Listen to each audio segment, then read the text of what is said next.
I'm not afraid to say that I'm wrong, but I have to take big risks to grow. If you're not taking those big risks and those big swings, you're not going to grow. And if you're at a company that's not going to let you do that, then you should find another company, because if it's not part of their culture and you can't change that.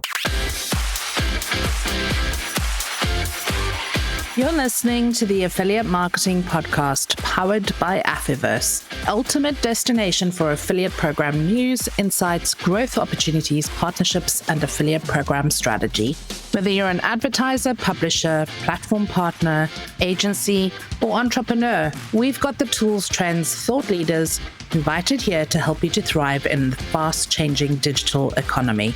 A special thanks goes out to our season sponsors, Everflow.io, for bringing together an exciting lineup of guests to interview this season. Check out Everflow.io for more insights on how to build, scale, and grow successful affiliate programs with intelligent tracking and reporting. What if the secret to scaling your affiliate program isn't another flashy coupon site or influencer, but a completely different way of structuring your team and tech? Today, we're peeling back the curtain on what it really takes to grow a multi-million-dollar affiliate channel without burning out your team or bloating your tech stack. I'm joined by Lauren Garner, VP of Demand Generation and Partnerships at Ascend Funding, and she's here to dismantle the idea that one affiliate manager can do it all. From incubators for emerging partners to performance brackets that drive results, Lauren breaks down how high-growth programs are built on people, process, and patience, not just platforms. Wondering how to scale without sacrificing partner quality, or how to reward top-tier affiliates without setting dangerous precedents? Well, Lauren has the blueprint. We'll talk lifecycle-led team design, the real reason why they chose to run across multiple platforms, and why sometimes the smartest move is scrapping what's not working, even if it's already launched. We'll explore how brands can support both early stage and elite partners simultaneously, how to use KPIs beyond just revenue, and why affiliate marketing needs to borrow from startup culture to truly thrive. So whether you're running lean or gearing up for your next big growth spurt, this episode is a playbook for building an affiliate program that's not just bigger, but smarter. And don't forget to post your hashtag affiliate win stories. We're here to celebrate and elevate what makes this channel truly great. Welcome to this week's Affiliate Marketing Podcast with me, your host, Leanne Johnston, and I am really excited because this week I have the lovely Lauren Garner. She is the VP of Demand Generation and Partnerships from Ascend Funding, joining us on the podcast as we talk about why affiliate is not just about one moment, but many moments. And we're going to dive deep into the program that she's managing and that she has managed and all the other programs that she's managed in her career. So welcome onto the podcast, Lauren. It's an absolute pleasure to have you here with me this week. Thank you. Lovely to be here. So let's get started. I always ask my guests the million-dollar question, which was, how did you land up in affiliate marketing? So tell us your entry story, because everybody I speak to has got such a phenomenal entry story of how they finally landed up in this wonderful industry that we work in. When I was 19 years old, I got lost on campus at college and I needed to find a job. And I wandered into the wrong office and I was trying to get a job just to work at the front desk at the gym at San Diego State. And the lovely woman behind the counter had said, "Oh, well, what's your major?" And I said, "Marketing." And she goes, "I've got a marketing assistant open. Let's explore this." I started working in marketing kind of unintentionally. That was my major, but I got to start my career very young, which I'm very grateful for. And one of the very first partnerships that I had in my career was working with a major energy drink brand to sponsor big events on campus. And I just loved the collaboration of working with big brands and finding ways where we can help them reach the audience they want. And we can also get, some free stuff for college students, which they always love. After that, I just always had a soft spot for partnerships. And so I was really fortunate to land a role at Roadrunner Sports. And I worked very closely with big brands like Nike, Asics, Adidas, Puma at a pretty young age. From there, kind of affiliates, this co-op with working with brands and finding ways as a retailer, how can we grow their brand? What is this omni-channel marketing that we can do? And then how can we also bring in more business to our company? So really kind of a fledgling affiliate program. I mean, this is back in 2004, so quite some time ago. After about 5 years after that, I moved to a telecom role and consumer electronics and started an affiliate program on one of the biggest platforms. They're still around today, but managing over 3,000 affiliates. And then that's where you start the conversation of quality versus quantity and really understanding how the affiliates work and understanding the importance of relationships and omni-channel marketing. And from there, it's just grown. I've been at Ascent Funding since 2016. And it's been an amazing ride. I used to be responsible for all of marketing, but honestly, top of funnel, demand gen, lead gen, partnerships is my absolute favorite part of marketing and my favorite part of the marketing mix. So when I had the opportunity to be the VP and be hyper-focused in my happy place, that's where I am today. So it's been quite a journey and a lot of learnings along the way and a lot of shifts in the industry in the past 20 plus years as well. Yeah, totally. And we're going to unpack all of that because I think people need to learn that history. But the one thing that I know when I met you immediately, and we haven't met physically for everybody that's listening, we've actually just been, we're like Zoom friends, is just the passion that you have for this industry. And it really is your jam. Like you are so into the affiliate space. And that's why I was so excited to have you on this podcast. But there's two things that you talked about there that I want to kind of dig a little bit deeper in. And guys, we are going off her script. So I'm kind of putting you on the spot here, but I know you're going to love it as well.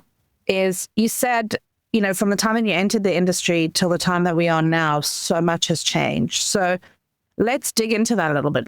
Like from when you first started working on campus to the type of strategies and things that you're doing now, what do you think the biggest change has been in the industry then till now? Yeah, I think the tools that are available and the platforms that are available now. So back when I started, there's some big ones that were started in like 1998 that were still emerging and pretty new even back then. Now there's so much more choice for brands and for publishers as well. And so if you are a website and you're an advertiser or a publisher, there are so many more channels that you have now. And then also as a brand, if you're looking for brand exposure, there's so many more platforms. So there's a lot more choice. And so with choice comes a lot of opportunity, but also you can make a lot of wrong choices. So it's important to really kind of do your diligence. I'd say, you know, as far as trends in the industry, and I wouldn't say they're necessarily trends because I think trends kind of sound like a fad. I think it's here to stay. But in the beginning, when we started out, it was kind of very one-sided. So you either had the advertisers saying, okay, well, these are my, you know, cost per impressions or my cost per click. So very initial funnel, no guarantee on return for the brand. Or the brand would say, hey, we're doing a rev share. So then you have a publisher who could spend millions of dollars and get nothing, but the brand is happy because, hey, they're still profitable. Or vice versa, you could have a publisher who's driving a ton of clicks and a ton of interest and visibility, but not actually converting and not being profitable. So I've seen a lot of shifts when the partnerships being a lot less transactional. So I think a transactional partnership is really where, okay, this is my offer, you accept and you promote.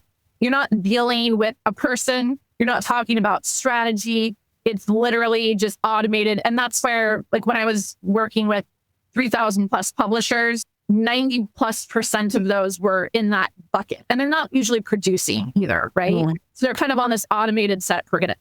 Then you have your other bucket of publishers that are more and affiliates that are more strategic. And I like a strategic partner. I look for, are we aligned? And so I think that that's where you look at mid-funnel metrics, where both parties have skin in the game, where it's a qualified lead. So yes, this person or the site who is promoting your product, they are actually driving to your audience and qualified leads. But at the end of the day, if they don't convert, that's not their fault. That's really on the brand. So I think that it's nice to have these mid-funnel metrics where, you know, the publisher is on the hook for driving qualified leads, but also the brand is on the hook for actually converting those qualified leads. So I think it just has a better synergy. I think it makes people more mutually invested. It makes them also really monitor the pipeline and monitor the performance better. I also think another thing is fraud protection. And this has happened a lot now with a lot of changes in technology. So click fraud has always been an issue. And also just, are these publishers, are these affiliates reputable? And so some of the ways that I've noticed platforms do is they'll pre-vet publishers before they're on the affiliate network, which is great because if you're in a highly regulated compliance industry like myself, what happens is your compliance team is going to want to know, hey, are these people up to code? Are they promoting your brand? Are they going to be compliant? Are they going to be, reputable? Or are they going to play with your brand and your rates and things like that, which could be a big risk to the company? Having those protections when the affiliate platform does that work for you is helpful, but also with click fraud. And one of the things that I love, we're on multiple platforms, but one of the newer platforms that we're on right now has great resources and insights for fraud protection and click traffic. And people are getting trickier and trickier every year. There's some new technology.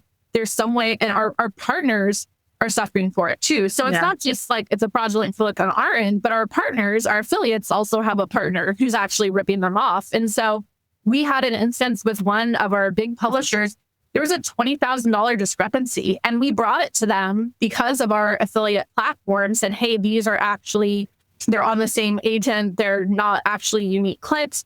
And they thanked us for it. And because they were a good partner, they also honored that and didn't charge us that $20K. So I think that fraud protection is something that is really important, and any person in the affiliate marketing space needs to make sure that they have a platform externally or a process internally to really handle that. And then I think the last one that I've seen also is just greater data transparency. And I think that's because partners are more invested. And as I mentioned, both parties have skin in the game. So they want to see real-time data. They want to know how they're performing. They don't just want a CSV file with a whole bunch of data dumped to them that they can't easily understand and interpret immediately. I mean, there's millions of dollars on the line now. We're not talking about these little tiny affiliate programs now. And so I think real-time data is super important because when you're doing digital marketing, you can know within a day if something's working or not. And if you're spending thousands of dollars a day, you really need that data. So I think those are kind of the three things that I've seen as kind of trends and shifts over the years. I love that. And I want to get back to that 300 to 3,000 because a lot of affiliate managers tuning into this podcast are dealing with that struggle, growing their programs from launch to that first core 300 of, different partner types throughout the funnel that come in. What were the biggest challenges that you've kind of faced head on growing multi-international global programs from smaller affiliates and the way that you manage that many affiliates through to the thousands of affiliates, across the program? Like, how does the strategy change? Because you mentioned earlier on, through the years, the things that have changed is that there's more platforms, there's a differentiated customer journey, there's, more transparent data that we've got, which we never had before, to be honest. We were always just kind of flying by and growing incrementally as we went along. But what would you say are the biggest strategic shifts that need to happen in your mindset and in your program strategy when you are managing 300 affiliates versus 3,000? What are some of the things that these guys need to be thinking about as they're scaling and moving forward? When I look at affiliates, I think one of the reasons that I'm successful, and some people think I'm crazy for thinking this way, but I am paying the affiliates, right? So technically I'm their customer. They should be making me happy. I don't look at it that way. They're my customer because they're helping me meet my goals. They're bringing in millions of dollars every year. So I truly treat my affiliates as my customers. And that's a mindset shift because when you're first starting out, you do think, oh, well, you're just a supplier to me. I'm paying you, you deliver the service, I pay you. But when you get a little bit more experienced and you've worked with multiple different types of affiliates and personalities, because this industry is still very much humanly driven and led, you do start to think about it a little bit differently. And I think that's when you go from being an average affiliate manager to an exceptional one. It's a definite shift in mindset. And I also think, just as any good marketer has, you have your core audiences, right? And you have your core customers. And so you have your core customers, and then you have kind of your tertiary customers. And that's kind of like the 80-20 rule. And you have different ways that you communicate with them, and you have different needs for them. So I don't all of my publishers the same. I look at what is their site, what's their audience, what's their objective. Because at the end of the day, we can have, dozens and thousands of different partners that have the same audience we need, but what they need as a partner, how they acquire traffic, that's totally different. And so I think that when you're growing your publisher network, you need to understand, do you have the systems to scale? And so I have worked for companies, even when I started at Ascent, we didn't have a system. And so we started out with something in-house. And then we said, hey, we want to grow more publishers. So then we worked with an affiliate platform that's known for having a lot of publishers. That worked, but they didn't have the flexibility on the platform that we needed. And we think, we need an account manager. We need someone who can help support some more complex analytics and support these custom KPIs. And we don't want to just be a number in a queue and someone emails us and says, we'll get back to you later. We really need that customized support. So then we found another flexible platform. So I think as you're growing, you need to understand, do you have the bandwidth to grow? Because if you scale too quickly, you can damage your core partners at the risk of trying to bring on some new ones that might not even be proven yet. So I think understanding, do you have the platform to scale? Also, do you have the personnel to scale? So one of the things that I like to do when you're managing so many people, sometimes you're doing it yourself, right? And there are some partners that I manage, I'm very hands-on with. But then there are others that are below that, they're emerging. So then I have a manager on those. And then there's the ones that maybe they have potential, maybe they don't, but I can't spend my time, my man can't spend the time. So find someone hungry on your team who wants to grow, who's maybe a coordinator level or a specialist, and give them a bucket of 100 affiliates and say, hey, this is kind of an incubator. Let's see what you can do with these. And that helps give them experience, low risk to the company, but they're not just having hundreds of affiliates that are just sitting there not getting attention. And then sometimes too, you need to check them out. I know that sounds weird. You think, oh, more is more. But when I worked for Tony Robbins, I managed all of his affiliate, and he's a big brand. Everybody loves him and everybody wants to promote him. But we had publishers that had driven 0 clicks in 24 months. So what are you doing?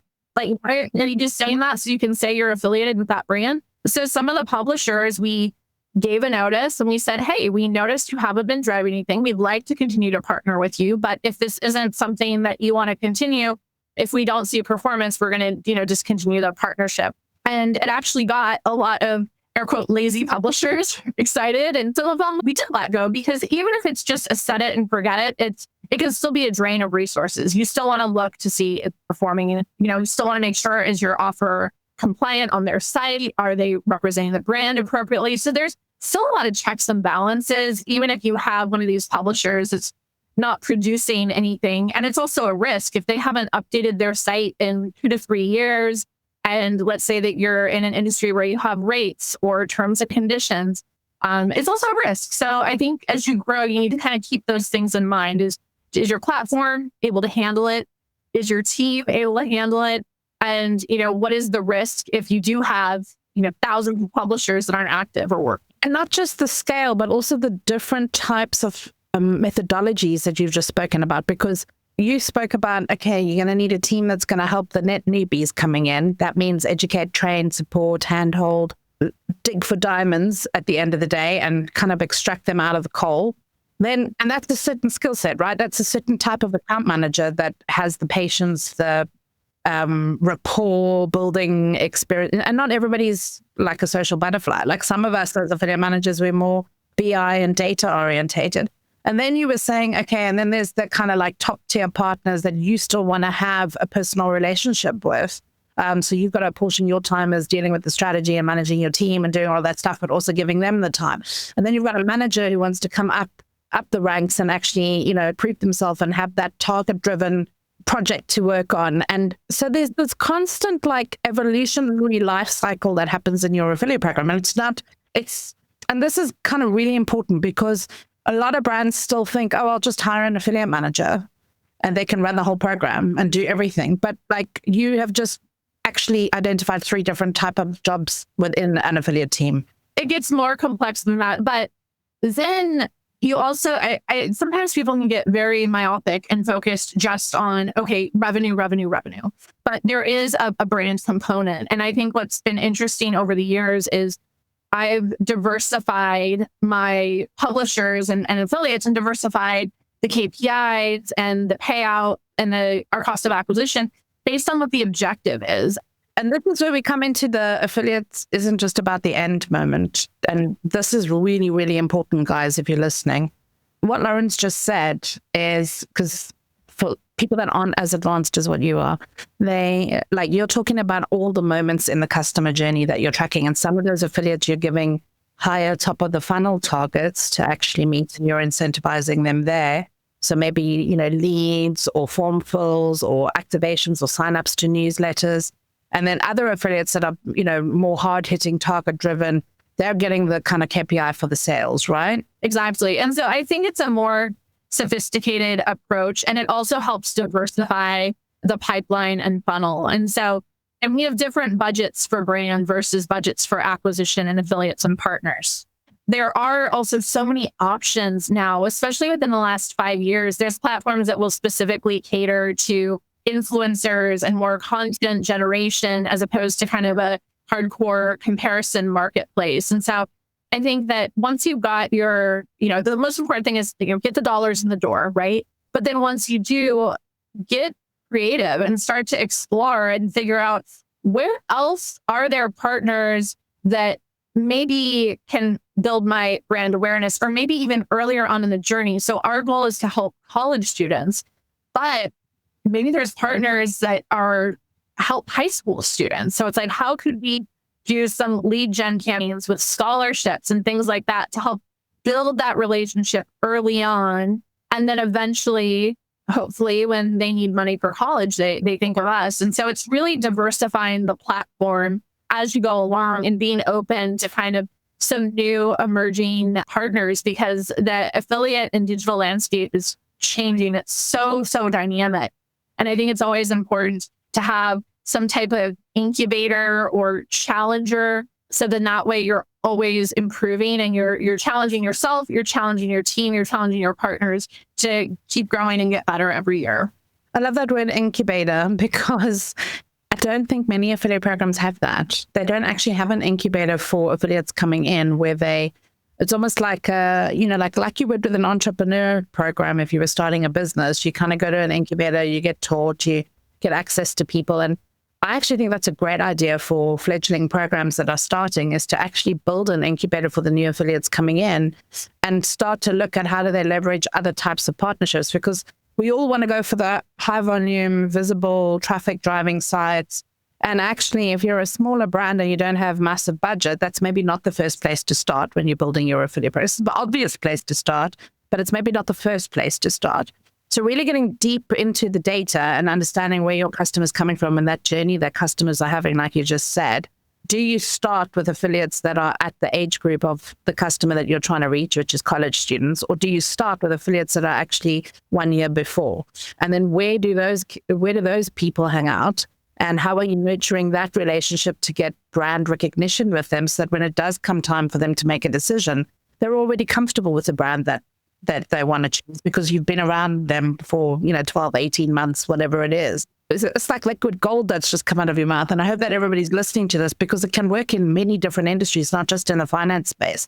B2B partnerships may be one of the types of affiliates that you look at earlier on, instead of just going to the SEO brand, like sites that have got reviews or whatever the case may be. So, Lauren, you've packed a lot in 22 minutes, okay? And we've only got a finite amount of time. And there's some things that I want to dig a little bit deeper into, because you also spoke about systems to scale.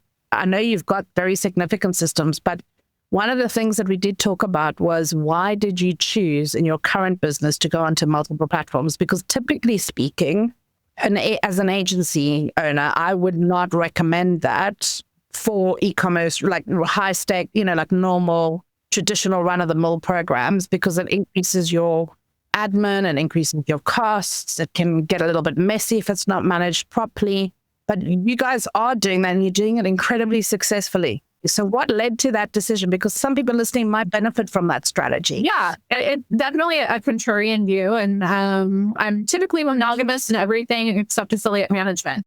There are different needs with the business. And I think that it depends on what phase your company is in your journey. I would never recommend just try 3 out and figure it out. It could be a disaster, but no publisher platform is perfect. There's a few things I think to consider. So one of the big things when we started, we have, so our, the 80-20 rule. So our top partners generate millions and millions and millions of dollars for us. I love cutting $1 million checks. Now, if I were on some certain platforms, they would charge 3 to 5% of that commission that I'm paying $1 million on. So in that case, not cost effective. So there's other platforms too that are great, but they also might charge based on visits to the site. And again, if we're having millions of visits, it might not be cost effective. So there are some instances where it just might be cost effective to just manage a couple of those partners that are high touch, high profile, high impact in-house. Now, the problem is we don't have the ability. I don't have a large team. I have literally, for the affiliate partner side, I really have 2 people helping me manage, and I have someone else helping me top of funnel biz dev with some big partnerships. And I want to pause right there. So many people come through my training course and they'll say, we don't have enough resource. You have literally just heard a real life head of affiliates telling you that she's got 3 people in her team managing a multi-million-dollar program. So get clever with your tools. I was the only person in all of marketing for 3 years. So I was managing these affiliates and the programs and the brand and the PR and the content. I'm so grateful. I'm only focused on partners now. But if you're out there, I hear you. I've been there, and you have to get scrappy and you have to focus and you have to find out what works within your constraints. Now, the great thing is once you prove yourself and you say, hey, look, I'm generating 40 or 50% of our revenue through these affiliates, I need a platform to grow more. I need a person to grow more. So if you are a smaller company and you're in that startup phase, you can't just usually ask for resources. Usually my personal philosophy, it's probably why I'm type A, and I have never burned out. I've been super close, probably 4 or 5 times, but I try to okay, I've done everything I can and I can't take it further with all this other stuff on my plate. I need a better system. I need an intern. And that's another thing too, is you can always ask for help for an intern. That's been such a great help for me, where you have someone junior who comes in part-time.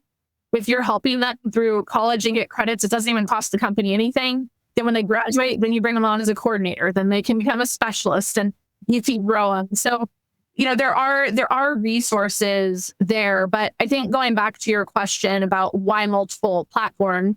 So one platform that we went on was to try to scale. Let's get as many publishers as possible.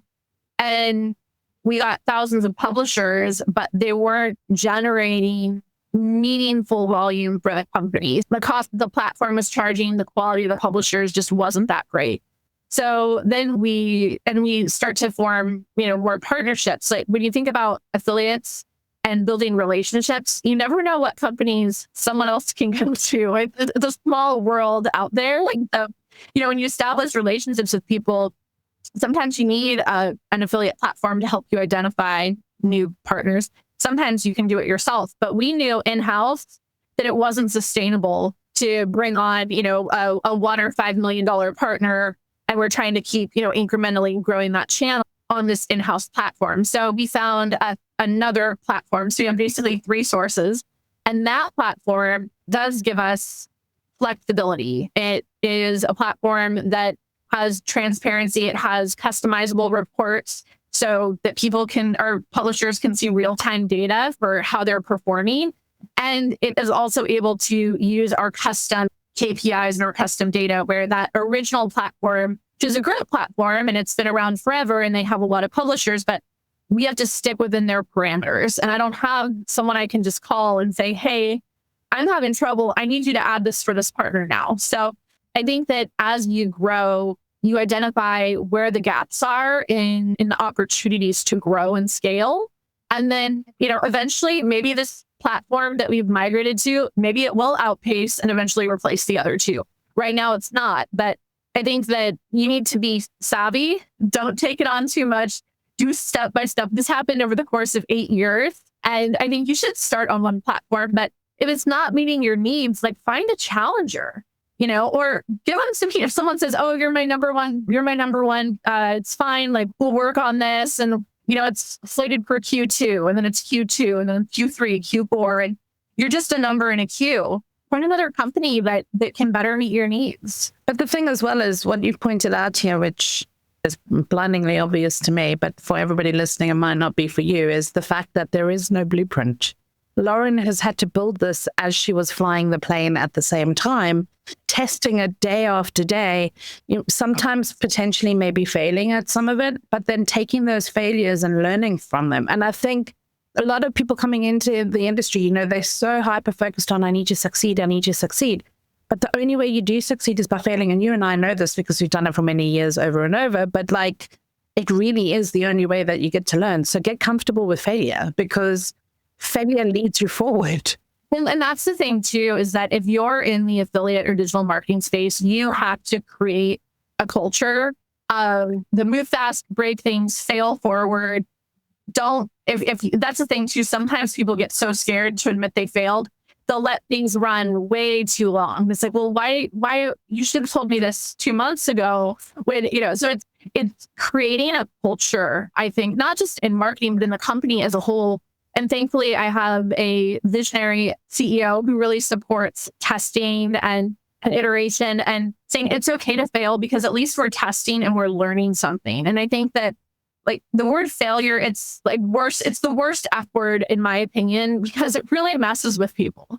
And I just reframe it to where I'm learning and I screw up all the time, but I learn. I don't cover it up. I own it. If I mess up with a partner or, hey, I'm sorry, I was wrong here, but I'll fix it. I'll make it right. I'm wrong all the time. And I'm not afraid to say that I'm wrong, but I have to take big risks to grow. If you're not taking those big risks and those big swings, you're not going to grow. And if you're at a company that's not going to let you do that, then you should find another company. Because if it's not part of their culture and you can't change that, then, you need to find a company that'll let you do that and really embrace that. So you can fail and you can celebrate it and say, wow, we messed up, but we learned a lot and we're not going to do that again. And this is what we're going to do instead and continue to kind of push the envelope. Okay, and we've got time for a quick rapid fire, which is what wraps us around because you've dropped so many value bombs in this episode, and I'm sure that my team's going to enjoy doing the show notes for this one. So these are yes, no answers just for everybody, just to get a sense for what you think is coming up and what you think is happening in the affiliate space. So let's go with the first question. Do you believe affiliate managers should be actively posting on LinkedIn daily, yes or no? I'm going to say yes, but the caveat is not necessarily actively posting, be active on LinkedIn every day. So comment, but if you are posting something every day and it's not of value, you're going to have people unfollow you. So make sure that spend at least 15 minutes a day, I would say, on LinkedIn, commenting, liking, following. And for me, my comfort zone is one post a week. But if it's not something big and I can't add value, then I'll just comment and learn something from someone else and comment on their feed. So I would say yes, but with that caveat. I love that. It's have a voice or don't have a voice. That's it. Either you have a voice and you have something to say that's valuable and or share with somebody else to engage, or don't do it at all because it's just not the right time. Love it. Okay. Is it worth investing in affiliate tracking beyond last click attribution in 2025? Yes or no? Absolutely, 100%. And if anyone that's not doing this, you're missing the mark. Get on it. Should every affiliate program have a dedicated mobile app or mobile first landing page? I think anybody in the space of digital should have mobile first. An app is not necessary, but anybody in digital should have mobile first. Okay. Do you think AI tools will replace human affiliate managers within the next 5 years? Potentially bad one, but I would say for the most part, it's to augment. So I would say no. I would say if you're worried about AI replacing you, then you need to find ways to add more value. Should affiliate programs always offer performance bonuses beyond standard commission? Yes, but it doesn't necessarily have to be a higher bonus. A hack that I use, and sometimes I will pit my partners against each other and I'll say, okay, I'm giving you all 10K this month. And it's like the Hunger Games. Whoever performs the best, I'm going to take, or the, March Madness brackets. Next month, okay, then we're going down to 4 partners. And then the next month, we're going down to 2 partners. So I think it's good to create healthy competition. I think it's good to incentivize, but it doesn't necessarily mean to say, hey, you're going to get 20% more, because that also shows them, wait, you have 20% more you can give. So I usually try to give my publishers the best that I can. And the reward and incentive is that I'm going to give them more of my budget over others. Love it. All of these tips and hacks are going to be summarized into our show notes. Lauren, it has been an absolute pleasure to have you on the podcast here with me. I have thoroughly enjoyed this conversation and all of the knowledge that you've shared. So thank you so much for being on the podcast with us this week. And to all our lovely listeners, we want to remind you to post your hashtag affiliate win stories, because we want to elevate affiliate marketing across all of the social channels that we're on. So we're going to be looking for those hashtag affiliate win stories. And hopefully you found this one incredibly interesting, because I know I certainly have. So thank you so much for being on this podcast with us, Lauren, and giving us your time, your energy, and all of your insights. It's been a pleasure to have you. Thank you. It's been really fun. The Elevate Summit 2025 is here. Just join us on July 15th and 16th for the premier affiliate and digital marketing event this summer. This year, we're focusing on traffic, where innovation meets inspiration, and we're helping SME brands and affiliates to scale. Elevate is more than just another summit or affiliate conference. It's a transformative experience designed by industry veterans for those ready to embrace the future of performance marketing to grow their businesses. Connect with forward thinkers, affiliate pioneers, SaaS tools, and decision makers as you engage with cutting-edge strategies, immersive masterclasses, and strategic networking opportunities. Whether you're a seasoned pro or a budding SME entrepreneur, Elevate offers insights, tools, and connections to revolutionize your approach to bringing more sales into your business. Don't miss your chance to be a part of this dynamic community. Visit affiversemedia.com, click the Elevate button, and book your conference ticket to find out about our sponsorship and speaker opportunities today.